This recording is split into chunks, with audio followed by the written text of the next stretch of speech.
सर्वांना या ठिकाणी संबोधित करावं.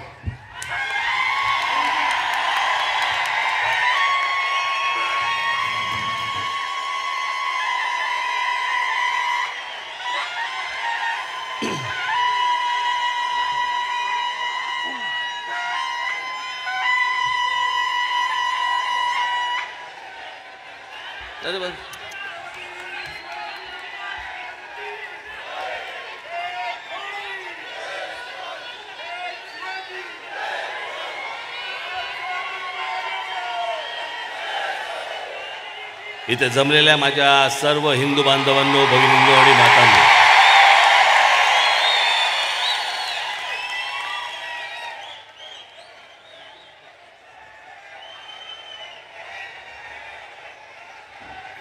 दोन वर्ष कुठेही भाषण केलं नाही मी.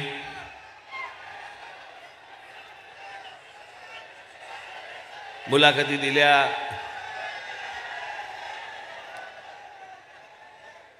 कुठे 5 मिनिटं बोललो, कुठे 10 मिनिटं बोललो, पण भाषण नाही केलं.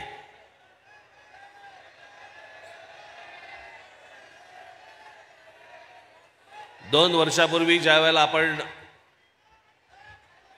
आझाद मैदानवरती मोर्चा काढला होता, ते माझं तेव्हाचं शेवटचं भाषण. आणि त्याच्यानंतर मी 2 वर्ष कुठे काही बोललोच नाही. मी काय बोललो नाही, तुम्ही पण बोलला नाहीत.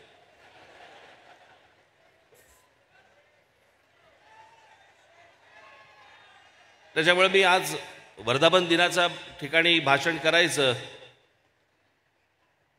जरा विचार करतो. साला प्रॅक्टिस बिक्टिस सुटली नाही ना.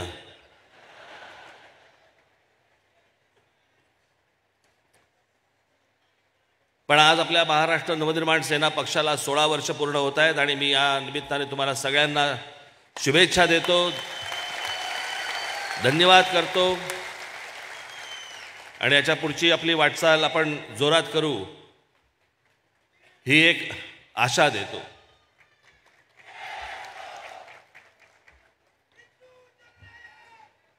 बऱ्याच लॉकडाऊन बिगडाऊन सगळे झाले. त्या लॉकडाऊनच्या काळातले तुमच्या घोषणा आता बंद करा. आता सगळं माझं भाषण संपलं की एकत्र ओरडा. तोपर्यंत आता बंद करा.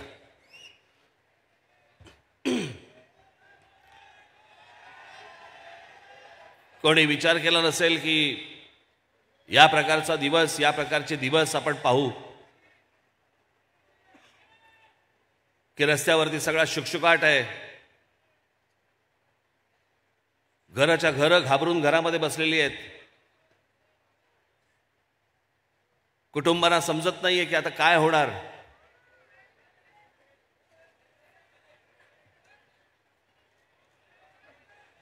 सहज स्पर्श करायला पण भीती वाटायला लागली. घरातल्या माणसांनी दिलेला पाण्याचा ग्लास उचलावा की न उचलावा इतकं संशयाचं वातावरण सगळं त्या काळात उभं राहिलं.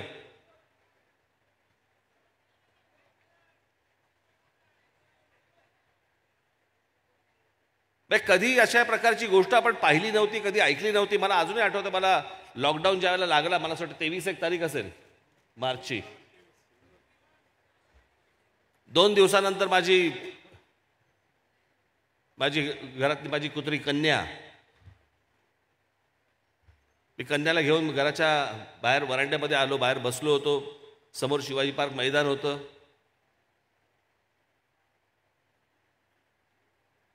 आणि मला फक्त पक्ष्यांचे आवाज ऐकू येत होते. मला काहीही दुसरं ऐकू येत नव्हतं. इतकी शांतता मी कधीच अनुभवली नव्हती. तशा प्रकारची शांतता ज्यावेळेला आपण दौऱ्यावरती वगैरे जातो, बाहेरगावी वगैरे जातो आणि आसपास कुठेही आपल्याला मनुष्यवस्ती दिसत नाही, सगळी आजूबाजूला शेतं दिसतात, त्यावेळेला आपण ज्यावेळेला गाडी बंद करतो, ती जी शांतता असते ना, ती सगळी शांतता सगळ्या ठिकाणी पसरलेली होती. फक्त पक्ष्यांचे आवाज होते. मला कधी कधी वाटतं पत्र लिहून नरेंद्र मोदींना कळवावं की महिन्यातनं 1-2 दिवस लॉकडाऊन ठेवा. हा सगळा परत गजबजाट सगळा सुरू झाल्यानंतर असं वाटतं की ती शांतता केवढी चांगली होती. भीतीदायक होती पण चांगली होती.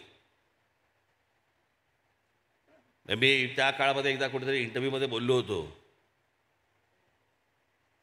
की सकाळी येणाऱ्या कोकिळा त्या वातावरणाने त्या पण अशा झाल्या होत्या की मलाच ऐकू यायला लागलं. म्हणजे कुहू कुहूच्या ऐवजी कोविड कोविड अशा ओरडत होत्या त्या.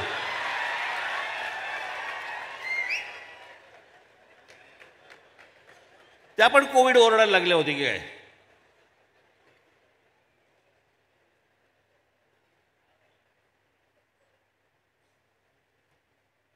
त्या सगळ्या वातावरणामध्ये भीती होती वगैरे सगळं सगळं ठीक आहे, पण कुटुंब जवळ आली.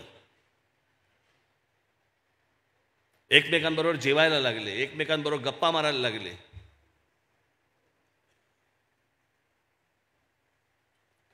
आणि ह्या सगळ्या असल्या वातावरणामधनं आपण सगळे पुढे जात होतो. ठीक आहे, नुसतं काय देशावरचं नव्हतं, जगावरचं संकट होतं. आपल्यावरती तर संकट चालूच होती, चालूच आहेत. माझ्यावरती, आपल्या पक्षावरती सगळी संकट चालूच आहेत. संकटांची एक गंमत असते, संकट ज्या वेळेला येतात ना त्यावेळेला ती हातात हात घालून येतात. जाताना एक एकटी जातात, त्याच्यामुळे वेळ लागतो. येताना हातात हात घालून धुमाकूळ घालत येतात, ती तुम्हाला समजत नाही. ती माझ्याही आयुष्यामध्ये आली, पक्षाच्याही आयुष्यामध्ये आली, सगळं झालं. पण असले प्रसंग येत असतात. ह्या प्रसंगातनं घाबरून डरून न जाता हे प्रसंग आपल्याला काहीतरी शिकवत असतात. एवढा फक्त ह्याच्यातनं विचार करायचा असतो की ह्यातनं आपण काय घेतलं, काय.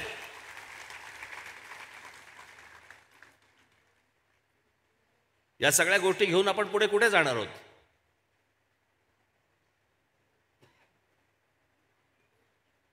मी खास करून तुम्हाला सगळ्यांनाच इथे आज जमलेले आहेत ते टेलिव्हिजन चॅनलवरनं बघत असलेले माझे हजारो माझे महाराष्ट्र सैनिक, त्यांचं कुटुंब, मी त्यांना धन्यवाद देतो की याही काळामध्ये तुम्ही माझ्याबरोबर राहिलात.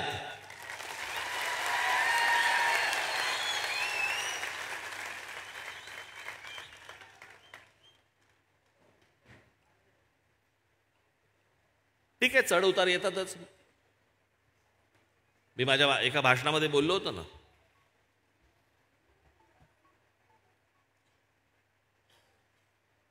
की जगातल्या प्रत्येक मोठ्या व्यक्तीला, प्रत्येकाला, छोट्या मोठ्या सगळ्यांना, प्रत्येकाला एक वाईट दिवस आले, प्रत्येकाला बॅड पॅच आला. एकच व्यक्ती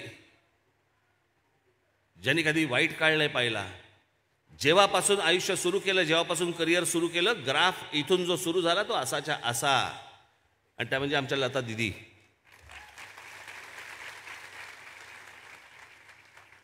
पण त्याच्यासाठी म्हणून त्यांनी जे काही कष्ट उपसलेत, कष्ट घेतलेत, ते काही सहज असं नाही झालं. काही गोष्टी असतात ज्या दैवी असतात, पण ते काही सहज होत गेलं अशातला काही भाग नाही आहे. त्या दिवशी मला मागे एकदा मी त्यांच्याशी बोलत बसलो असताना कशात तर दिवस काढले त्यांनी, पण त्या मला सांगा होत्या की राज, माझे म्हणे आमचे बाबा ज्यावेळेला गेले, मास्टर दीनानाथ मंगेशकर, घरातली मोठी मुलगी मी, मोठी म्हणजे किती, 13 वर्षाची, बाकी सगळी भावंड 2-2 वर्षांनी लहान. काही काही वेळेला, म्हणजे माझ्याकडे ती रेकॉर्डेडच आहे, काही काही वेळेला तर रात्री आम्हाला परिस्थिती अशी असायची की सकाळी जेवणार आहोत का रात्री जेवणार आहोत. आणि कित्येकदा तर असं व्हायचं म्हणे आम्ही सकाळी जेवायचो नाही आणि रात्री म्हणे माई, म्हणजे त्यांची आई, प्रत्येकाच्या वाटीमध्ये कुरमुरे ठेवायची. तेवढे कुरमुरे खाऊन आम्ही झोपायचो.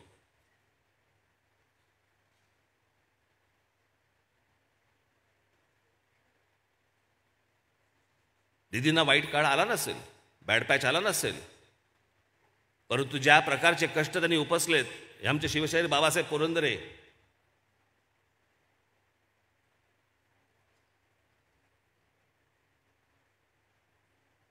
सॉफ्ट टार्गेट बनवलं त्यांना, सॉफ्ट टार्गेट. इतिहास नाही बघायचा आम्हाला, इतिहास कोणाला बघायचाच नाहीये, आम्हाला जात बघायची आहे. लिहिलंय कोणी, आणि हे जे महाराष्ट्रातले राजकीय पक्ष आहे तुम्हाला जातीमध्ये गुंतवून ठेवतायत, इतिहासामध्ये नाहीत.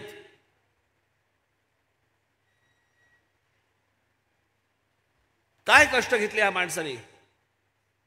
शिवाजी असं नुसतं नाव आलं, हा माणूस उठून निघून जायचा तिकडे की काहीतरी सापडेल, महाराजांबद्दल काहीतरी सापडेल, काहीतरी मला मिळेल, मी काहीतरी लोकांना दाखवू शकीन, सांगू शकीन.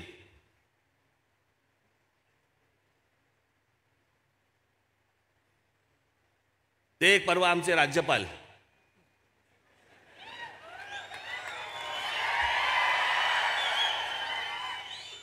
काही समज बिमज काय आहे का. मी जर त्यांना पहिल्यांदा जेव्हा भेटायला गेलो, बघितलं ना कसं आहे ते.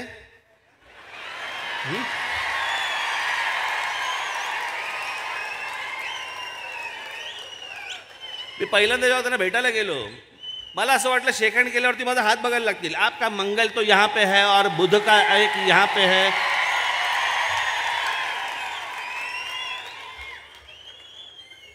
कुडबुडे ज्योतिषी असतात ते का. तुमचा काय संबंध आहे का. तुम्हाला काय कळतं का शिवाजी महाराज, रामदास स्वामी तुम्हाला काय माहिती आहे का.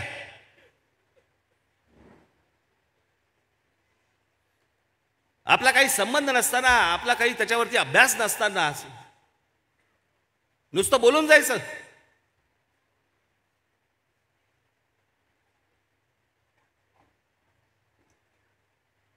ना छत्रपतींनी आजपर्यंत कधी सांगितलं रामदास स्वामी माझे गुरु होते, ना रामदास स्वामींनी कधी सांगितलं कुठच्याही पत्रात नाही की छत्रपती शिवाजी महाराज माझे शिष्य होते. नुसती भांडणं लावायची, ज्याच्यातनं एकाचं शौर्य कमी करायचं आणि एकाची विद्वत्ता कमी करायची. त्यातनं आम्ही बोध काय घेणार नाही की रामदास स्वामींनी काय लिहिलंय.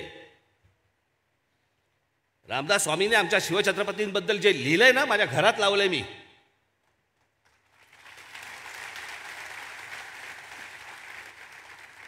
जे त्यांनी शिवछत्रपतींबद्दल जे लिहिलंय ना, आजपर्यंत या क्षणापर्यंत शिवछत्रपतींबद्दल इतकं चांगलं लिहिलेलं मी वाचलेलं नाही.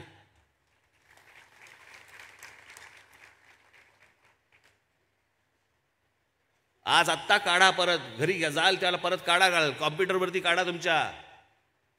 वाचा ते निश्चयाचा महामेरू, बहुत जनासी आधारू, अखंड स्थितीचा निर्धारू. कोण. श्रीमंत योगी. श्रीमंत योगी.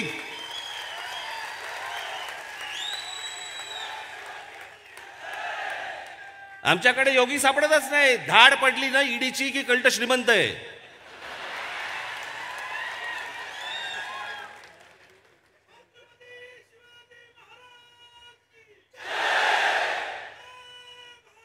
आमच्या लोकांना, आमच्याच महापुरुषांना फक्त बदनाम करायचं आणि फक्त तुमची माथी फिरवून मतं मिळवायची, एवढाच फक्त उद्योग सुरू यांचा.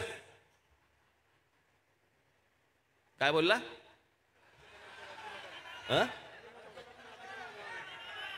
राज्यपाल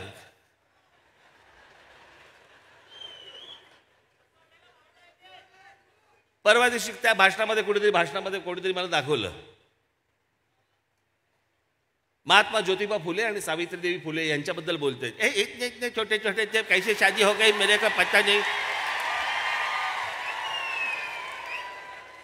अहो तेव्हा लहानपणी व्हायची लग्न, तुमचं अजून नाही झालं.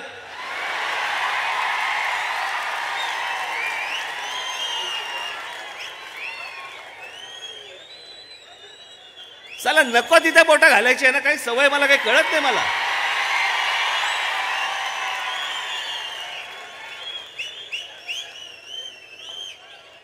आणि मग सगळे बाकीचे आहेतच. आपको क्या लगता है, आपको क्या लगता है. लागली सगळी झुंजायला, सगळी कोंबड्या लागल्या झुंजायला. आम्ही येडे पागल परत सगळे. मग आता 2 दिवसापूर्वी कळलं निवडणुका होत नाहीत. सगळे शांत. साला आता काय होतच नाहीये, मग आता कुठं पेटवायची. आता काय उरलंच नाही आमच्याकडे पेटवायला. निवडणुका लांबणीवरती पडणार. मी ह्या सगळ्या लोकांना सांगत होतो. कधीपासून सांगत होतो मी. नोव्हेंबरपासून सांगत होतो. मी म्हटलं मला वाटत नाही निवडणुका मार्चमध्ये होतील. डिसेंबर आला, जानेवारी आलं, मी यांना सतत सांगतोय. म्हटलं मला वाटत नाही. मी काही पत्रकारांशी पण बोललो होतो. म्हटलं मी म्हटलं निवडणूक आली ना की निवडणूक चढायला लागते. आता बरोबर कळलं तुम्हाला मी निवडणुकीचा अर्थ. बरोबर समजला आता. साला चढायला लागते म्हणजे काय. अशी ती स्पर्श होते, स्पर्श करते ती. वातावरणामध्ये निवडणूक यायला लागते, वातावरणात यायला लागते. मला वातावरणात निवडणूकच दिसेना.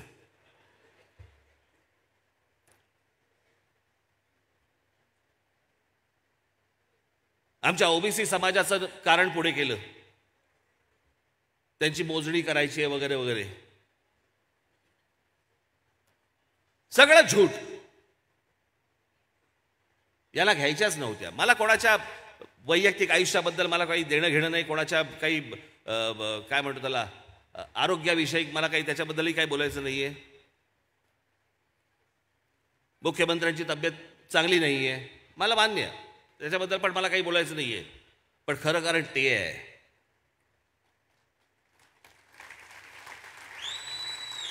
तीन महिने आम्ही निवडणुका पुढे ढकलतोय. तीन महिने म्हणजे कधी?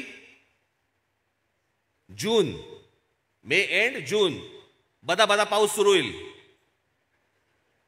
घेणारात निवडणुका. मुळात लोकांना हव्यात कुठे निवडणुका. एकदा जरा जनतेचा, लोकांचा, समाजाचा जरा एकदा कानोसा घ्या. तुमच्या निवडणुका आहेत काय नाहीत काय त्यांना काहीही फरक पडत नाहीये. उत्साह फक्त निवडणुकीला उभा राहण्यामध्येच आहे. चला आपली राहते का कापतीये याच्यातच फक्त दिवस रात्र चालू आहेत, ह्या कुशीवरून त्या कुशीवर.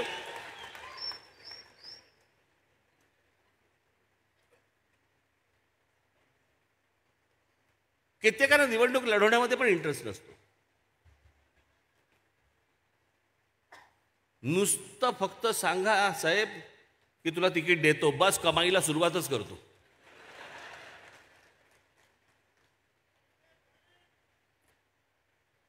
आत्तापासून ही बोरं सगळी वेचून ठेवली आहेत मी.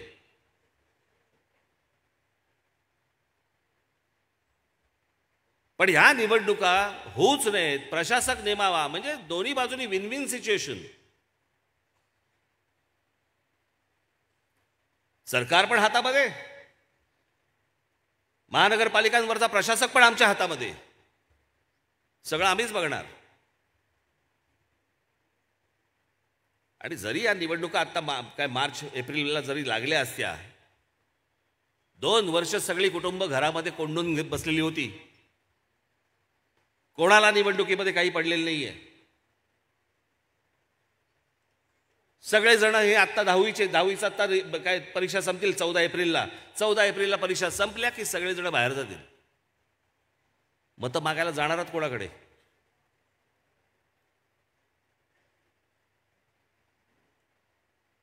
सगळे बाहेर निघून जाणार.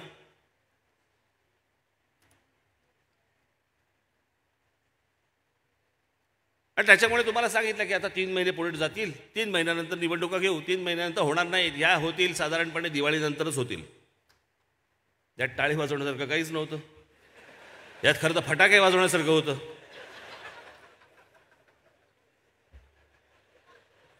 नाही, मी दिवाळीनंतर होतील म्हणून मी म्हटलं. काही कशाचा काही नाही. इकडे काय चाललंय, तिकडे काय चाललंय, काय नाही. सध्या सर्व सुरू आहे. काय वाटतं काय तुम्हाला? युक्रेनचं काय होईल असं वाटतं आणि एकूण रशियाचं बरोबरचं. अरे गधड्या, तुझ्या घरचं बघ पहिलं. तुझ्या आईला युक्रेन राहू दे बाजूला. इथे लॉकडाऊनने नोकऱ्या गेल्या लोकांच्या. शेतकऱ्यांची आमच्या आत्महत्या थांबलेल्या नाही आहेत. मुलं अजून घरामधनं झूमने अजूनपर्यंत अभ्यास करतायत.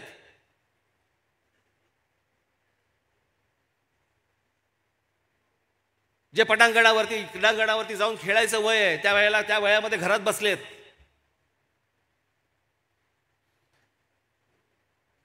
कित्येकांना, मला तर कित्येकांना असं वाटतं की या 2 वर्षामध्ये काही जणांना काही आजार पण चढले असतील, विचारांचे आजार.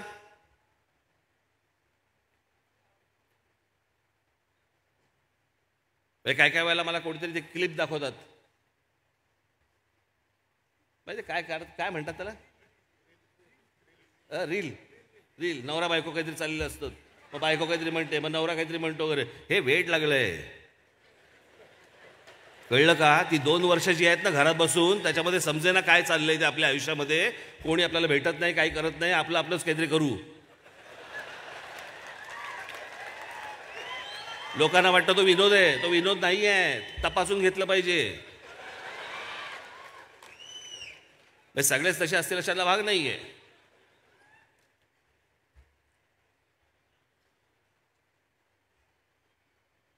पण इतक्या सगळ्या वेगवेगळ्या स्थित्यंतरामधनं काही हाताला सरळ काही दिसत नाहीये, लागत नाहीये, अशी परिस्थिती. मी इतकी वर्ष राजकारणात आहे.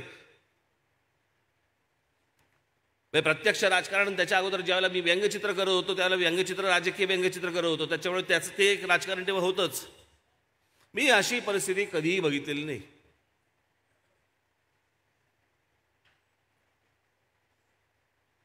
ही 2 वर्ष तर कधी विसरताच येणार नाहीत. आणि मला तर नाहीच नाही. कित्येक जण बोलत असतात, उघडपणे फारसे बोलत नाहीत, पण बोलतात. मग इकडून तिकडून मला पण ऐकू येतं. साहेबांचं जरा वजन वाढलेलं दिसतंय ना, बोलता की नाही, हळूहळू बोलता की नाही, कोणाला सांगू नको पण तुला म्हणून सांगतो.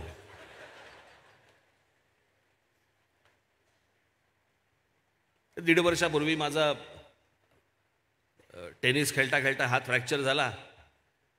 तो फ्रॅक्चर तुम्हाला 4 महिने माझे त्याच्यात गेले. त्याच्यामुळे एक्सरसाइज माझा बंद झाला. नंतर माझ्या पायाचं एक छोटं ऑपरेशन झालं. त्याची रिकव्हरी साधारणपणे त्यांनी काहीतरी 12 महिने वगैरे सांगितली आहेत रिकवर व्हायला. त्याच्यामुळे तिथे एक्सरसाइज थांबला, या बाजूने एक्सरसाइज थांबला, या बाजूने हे नाही थांबलं, तेही कमी केलंय. त्याच्यामध्ये खूप लोक येतात. हल्ली काय घराघरात डॉक्टर झालेत, प्रत्येक घरामध्ये डॉक्टर झालाय. हे बघ तसं करू नको, मी तुला सांगते पालेभाजी खात जा, हे खात जा तुझा. आणि मग औषधं सांगतात, इतकी डेंजरस असतात ती. काय घे, एक कढीपत्ता घे, त्याच्यामध्ये 2 तुझ्या तुळशीची 2 पानं टाक, त्याच्यावरती 1 हळद टाक, आणि मग ना त्याच्यावरती माशाच्या लघवीचे 2 थेंब टाक. आता माशाची लघवी आणायची कुठून बरं? त्या पाण्यामधनं शोधायची कशी?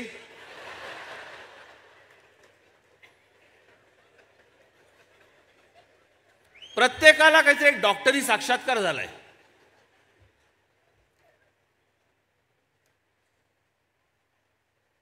जसं तिकडे वेड लागले तसं राज्यांमध्ये पण वेड लागले. हे जे काय रोज आपण बघतोय, मी आज काय फार तुमच्यासमोर जास्ती कुठचे विषय फार मांडणार नाहीये. आजचं माझं भाषण आहे ते थोडेसे टीजर्स आहेत, छोटे छोटे ट्रेलर्स येतात ते का, तसे ट्रेलर्स आहेत. पिक्चर 2 एप्रिलला गुढीपाडव्याला शिवतीर्थावर.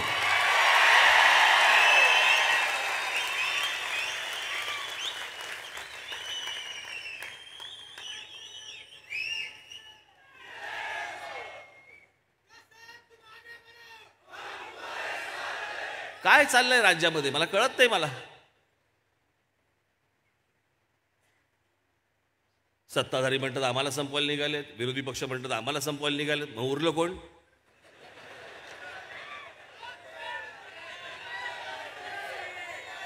उरलो आपण.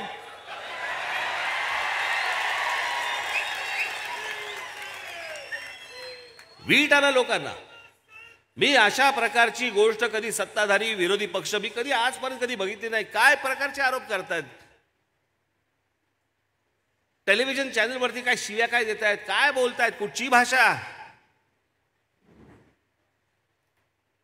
महाराष्ट्रामध्ये राजकारणामध्ये येणाऱ्या भविष्यातल्या पिढ्या काय काय पाहतायत, काय त्यांना वाटेल राजकारण असंच असतं, अशीच गोष्ट असते, ह्याच गोष्टी बोलायच्या असतात, अशाच चालतात. अहो हे जर विधानसभेमध्ये बोलत असतील, खाली ग्रामपंचायतीला काय चालू असेल, जिल्हा परिषदेला काय चालू असेल, पुढे भविष्यात काय होईल, कुठचाही मागचा पुढचा विचार न करता आपले बस तोंडाला येईल ते फक्त बरबळायचं. आणि किती बोलतात ते संजय राऊत. कितीही बोलतात आणि सगळ्याची एक ऍक्शन असते. तो असा त्या सगळ्या ह्याच्यामध्ये तो काय हुआ, ये तो बात है से ऐसा करते था, ये करते.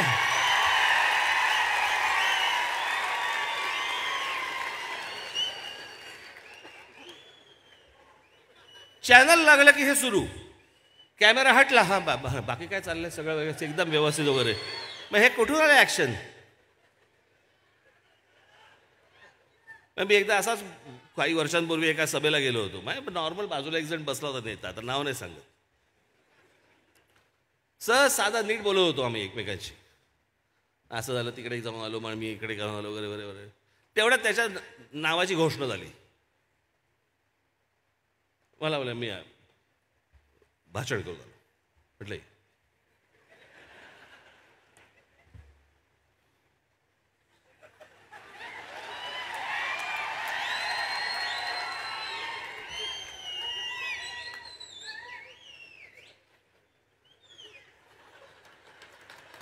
आज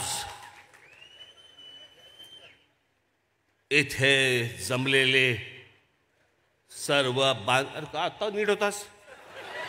झालं काय, तुला प्रॉब्लेम काय झाला? तसं आहे ते. मला साहब ने जो किया है, डोळे मोठे बिटे करणार, भुया बिवा उडवणार बिवणार, किती बोलतो.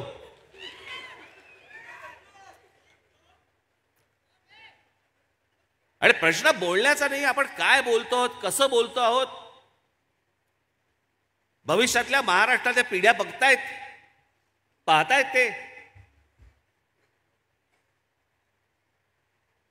ते उद्या काय शिकतील.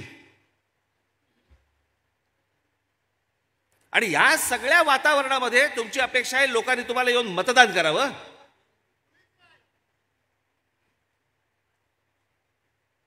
कोणी महिलांच्या प्रश्नावरती बोलतंय? कोणी नाही. जे विद्यार्थी घरी राहिलेले आहेत त्यांच्या शालेय जीवनाचं काय होणार आहे माहीत नाही. जी मुलं कॉलेजमध्ये आहेत त्या मुलांचं काय होणार आहे कल्पना नाही. ते पास झाल्यावर त्यांच्या नोकऱ्यांचा प्रश्न कसा सुटणार आहे त्याच्यावरती कोणी बोलतंय? कोणी नाही. त्यांनी शहरात यायचंय का ग्रामीण भागामध्ये राहून त्यांनी शेती करायची आहे त्याच्यावर कोणी बोलत नाही. आमच्या महाराष्ट्रामधली एसटी सुरू होणार की नाही एसटी सुरू होणार याच्याबद्दल कोणाला चिंता नाही. चिंता काय एकमेकांवर रेट टाकतायत. लोकांना काय देणं घेणं. मी तुम्हाला खरं सांगतो, सत्य परिस्थिती सांगतो. खासदार होऊ देत, आमदार होऊ देत, नगरसेवक होऊ देत, जे लोक मतदान करतात ना ही तुमची आभार माना त्यांचे की त्यातले 1% लोक देखील तुमच्याकडे येत नाहीत काही कामासाठी. उगाच आपले कार्यालय उघडून बसतात. फलाना ढिमका संपर्क कार्यालय. कोण करणार संपर्क? का करशील तुला संपर्क?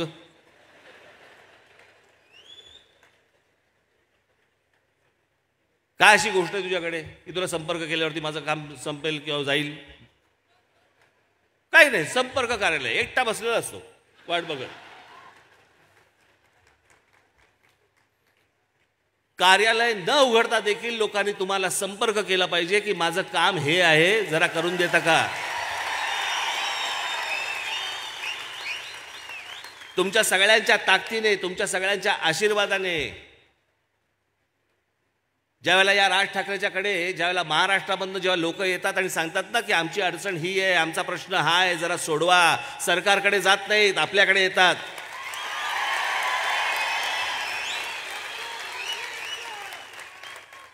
आणि याचं कारण त्यांना विश्वास असतो की इथे प्रश्न सुटेल.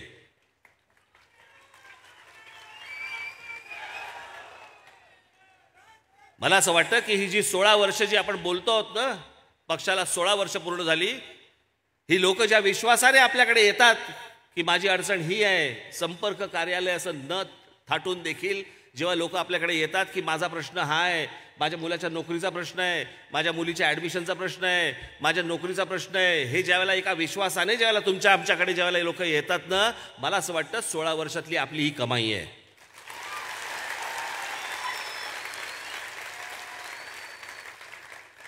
गेल्या लॉकडाऊनमध्ये जे तुम्ही काम केलं,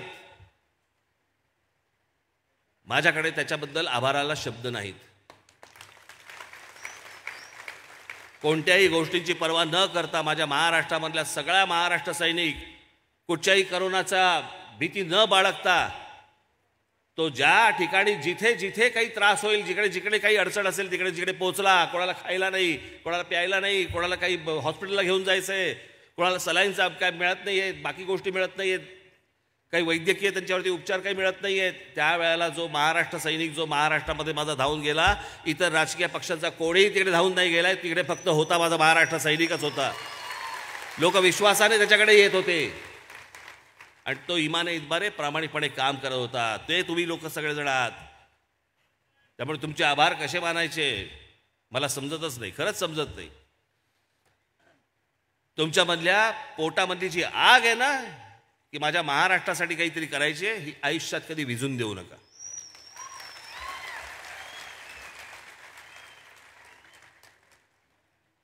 पुढचे अनेक टप्पे आपल्याला पार करायचे आहेत, अनेक पल्ले आहेत, अनेक गोष्टी करायच्या आहेत. मला असं वाटतं आता या पुढच्या काही दिवसांपासून माझ्या सगळा फेरफटका सुरू होईल. अनेकांच्या घरी मी मध्यंतरी गेलो, जेवलो. अनेकांच्या घरी जायचं आहे अजून.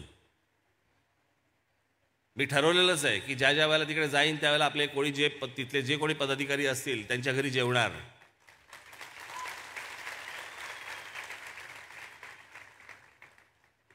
आणि इतर पक्षांसारखे जात बघून नाही जेवणार. मला जात समजत नाही, मला जात कळत नाही, मी जात बघत नाही, मी जात मानत नाही. मला त्यातली गोष्टच समजत नाही, मला दुसरी गोष्ट कळत पण नाही ती. आणि माझ्या मते माझे सहकारी म्हणून तुम्ही देखील असेच असले पाहिजेत.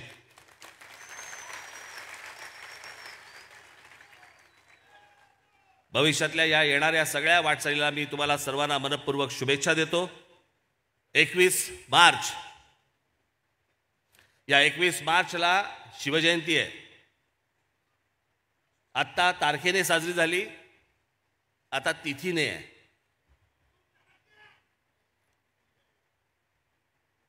आपल्या शिवछत्रपतींची जयंती आहे. आपली ओळखच मुळात त्यांच्यामुळे आहे, नाहीतर आपली ओळख काय आहे?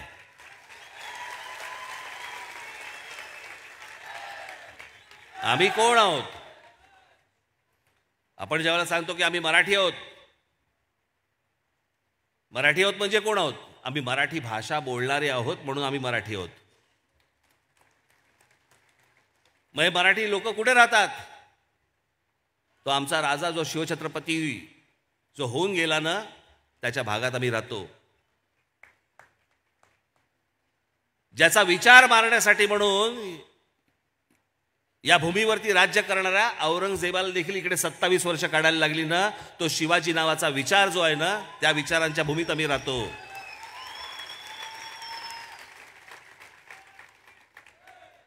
तारखेने करावी का तिथीने करावी? 365 दिवस करा.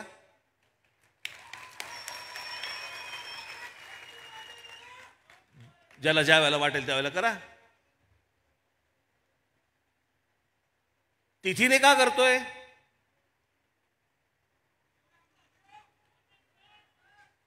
कारण आपले सगळे सण हे आपण तिथीने साजरे करतो, आपण तारखेने साजरे नाही करत. गेल्या वर्षी गणपती कधी आले होते ते या वर्षी त्या तारखेला गणपती नाही आहेत. त्याच्या आदल्या वर्षी पण ते गणपती वेगळ्या तारखेला होते, दिवाळी वेगळ्या तारखेला होती, नवरात्र वेगळ्या तारखेला होती. प्रत्येक सण हा आपला तिथीनुसार साजरा होतो.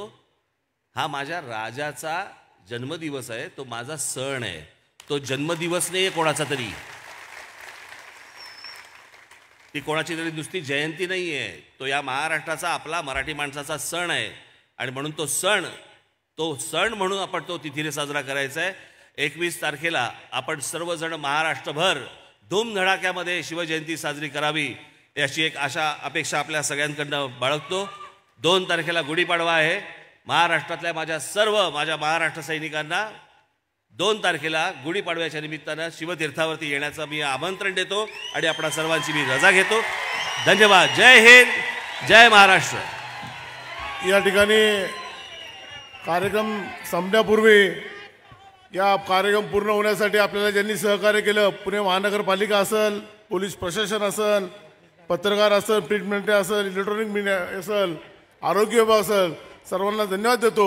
या ठिकाणी चित्रपट सेनेने या ठिकाणी सांस्कृतिक कार्यक्रम आपल्याला दिला होता, त्यांनाही धन्यवाद देतो. आणि या ठिकाणी सर्वांना विनंती करतो की राष्ट्रगीत होईल आणि त्यानंतर हा या ठिकाणी कार्यक्रम संपेल.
मी आपणा सर्वांना नम्र विनंती करतो, इथे आलेल्या सर्व महिला भगिनी ज्या आहेत यांना सर्वप्रथम आपण सर्वांनी जाण्यासाठी मार्ग करून द्यावा. धन्यवाद.